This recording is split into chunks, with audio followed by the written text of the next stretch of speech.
Hi அஸ்லாம் வலைக்கும். நம்ம இன்றைக்கி பொரி விலங்காய் உருண்டை பண்ண போகிறோம். குக் வித் கோமாளியில் வந்து அக்ஷய கமல் பண்ண ஒரு ரெசிபி தான். இதுக்கு ஏன் பொரி விலங்காய் உருண்டை அப்படின்னு வச்சாங்கன்னா, இதில் என்ன இன்க்ரீடியன்ஸ் போட்டிருக்கோமே நம்மளால் கெஸ் பண்ண முடியாது. ஸோ அதனால தான் அந்த மாதிரி பேர் வச்சுருக்காங்க. இது வந்து ட்ரெடிஷ்னலான ஒரு ஸ்வீட்டு. உண்மையிலே இந்த பேருக்கு அப்படி தாங்க மீனிங்கே இருக்குது. ஏன்னா நான் எங்கள் வீட்டில் செஞ்சு கொடுத்தா என்னென்ன போட்டேன் அப்படின்னு ஃபஸ்ட்டு கேட்ட கேள்வியாக அவங்க அதுதான். ஸோ நம்ம ஃபஸ்ட்டு வந்து அரை கப் அளவு பாசி பருப்பு எடுத்து வறுத்துக்கலாம். ஒரு 2 நிமிஷம் மட்டும் ரோஸ்ட் பண்ணி எடுத்துக்கோங்க. சாப்பாடு அரிசி எடுத்துக்கலாம். அது வந்து ஒரு கப் புழுங்க அரிசி இருக்குல்ல, அதை எடுத்து அதையும் வந்து வறுத்து எடுத்துக்கோங்க. இப்போ ரெண்டுமே நல்லா ஆறணும். ஆறுனக்கப்புறம் நம்ம வந்து மிக்ஸி ஜாருக்கு மாற்றிடலாம். இதை வந்து நல்லா ஃபைன் பவுடராக வந்து அரைக்க போகிறோம். அதோட வந்து ஒரு ஏலக்காய் சேர்த்துக்கலாம் நம்ம. இப்போது நல்லா இதை ஃபைன் பவுடராக அரைச்சி தனியாக பவுலில் வச்சுருங்க. இப்போது இதில் தேவையான அளவு உப்பு சேர்த்துக்கலாம். உப்பு சேர்த்தக்கப்புறம் ஒரு டேபிள் ஸ்பூன் அளவு பொட்டுக்கடலை சேர்த்துக்கோங்க. அதுக்கப்புறம் ஒரு டேபிள் ஸ்பூன் அளவு வறுத்த வேர்க்கடலை சேர்த்துக்கோங்க. அப்புறம் 2 டேபிள் ஸ்பூன் அளவு தேங்காய் வந்து சும்மா நீங்கள் அப்படி ஃபைனாக கட் பண்ணி ஆட் பண்ணிக்கலாம். அவ்வளோதான். இப்போ இது ஓரமாக வச்சுட்டு ஒரு பேனில் வந்து 1 கப் அளவு வெல்லம் சேர்த்துட்டு ஒரு 1/4 கப் அளவு தண்ணி சேர்த்துக்கோங்க. தண்ணி சேர்த்து இதை நல்லா நம்ம இப்போது பாகு மாதிரி காய்ச்ச போகிறோம். கம்பி பதம் அப்படின்னு சொல்லுவாங்களே, வெள்ளத்தில் காய்ச்சினக்கப்புறம் பாகு மாதிரி.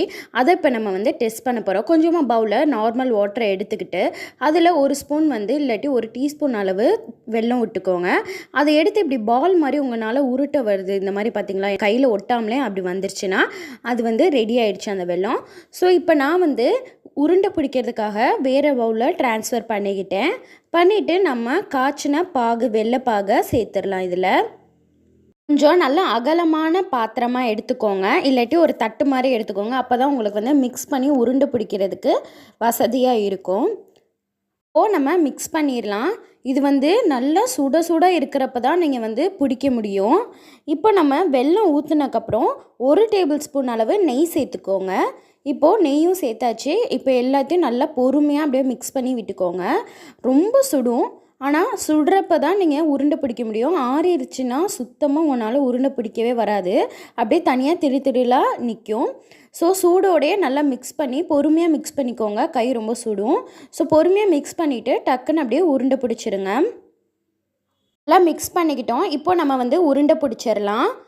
நல்லா சின்னதாக நான் உருட்டிக்கிட்டேன். அங்கே குக் வித் கோமாளியில் நல்லா பெருசாக உருட்டி இருந்தாங்க. ஆனால் இந்த மாதிரி நம்ம வீட்டில் வந்து குழந்தைங்க பெரியவங்க எல்லாருமே சின்னதாக போட்டால் தான் சாப்பிடுவாங்க ஈஸியாக. அவங்க கம்ஃபர்டபுளுக்கு ஏற்ற மாதிரி நான் போட்டிருக்கேன். உங்களுக்கு எப்படி விருப்பமோ பெருசாக போடுறதுனாலும் போடலாம், இல்லாட்டி சிறுசாகவும் போடலாம். என்னோடய கை விரல் பாருங்கள் நல்லா சிவப்பாக இருக்குது. ஏன்னா சூடோடு நான் பிடிச்சனால அப்படி இருக்குது. ஸோ கொஞ்ச நேரத்துக்கு தான் சூடாக இருக்கும், அப்புறம் உங்களுக்கு அப்படியே பண்ண பழகிடும். ஸோ பயப்படாமல் பண்ணுங்கள். எனக்கு நல்லா ஒரு 10லேருந்து 15 உருண்டை கிடச்சிச்சு. என் ஹஸ்பண்ட் தான் ரொம்ப விரும்பி சாப்பிட்டார் இது. அதுவும் இல்லாமல் வந்து எல்லோரும் ஒரு கொஷின் கேட்டாங்க எங்கள் வீட்டில், இதில் என்ன இன்க்ரீடியன்ஸ் போட்டிருக்க, உளுந்து போட்டிருக்கியா, இது போட்டிருக்கியா அப்படின்னு சொல்லி கண்டினியூஸாக கேட்டுகிட்டே இருந்தாங்க. உண்மையிலே இது பேருக்கான விளக்கம் வந்து நம்ம என்னதான் தெரிஞ்சாலும் அது ரியலாக வந்து கேட்குறப்ப ரொம்பவே சந்தோஷமாக இருக்குது. நம்ம ஒரு விஷயம் வந்து கரெக்டாக தான் செய்கிறோம் அப்படின்னு. நம்ம வந்து சூடு ஆறுறதுக்குள்ளே நல்லா உருண்டையை பிடிச்சி எடுத்துடணும். ஆறிடுச்சுன்னா ரொம்ப உதிரி ஆயிரும். உருண்டை வந்து பிடிக்கவே வராதிங்க பார்த்தீங்களா. ஸோ நல்லா ஃபாஸ்ட்டாக உருட்டி எடுத்துக்கலாம் நம்ம.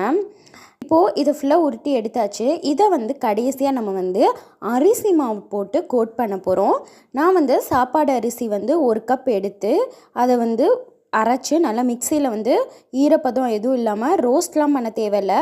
சும்மா 1 கப் வந்து அரிசியை ஃபைன் பவுடராக அரைச்சி வச்சுருக்கேன். அதில் வந்து இப்போ நம்ம உருட்டிக்கலாம். இப்படி இதே மாதிரி எல்லா உருண்டையுமே நீங்கள் வந்து அரிசி மாவில் போட்டு உருட்டி எடுத்துக்கோங்க. அவ்வளோதான், நம்மளோட பொரி விலங்காய் உருண்டை வந்து ரெடி ஆகிடுச்சு.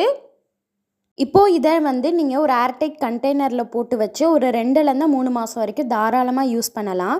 நீங்கள் அதுக்கு மேலேயும் மாதம் யூஸ் பண்ணணும் அப்படின்னா சேர்க்க தேவையில்லை. தேங்காய் சேர்க்காட்டியும் பரவாயில்ல, டேஸ்ட் அப்படியே தான் இருக்கும்.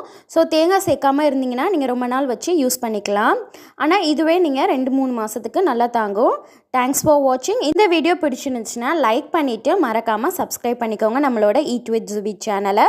இதை இப்போ நான் உங்களுக்கு உடச்சி காமிக்கிறேன். ட்ரை பண்ணிவிட்டு கமெண்ட்டில் கண்டிப்பாக எப்படி இருக்குன்னு சொல்லுங்கள்.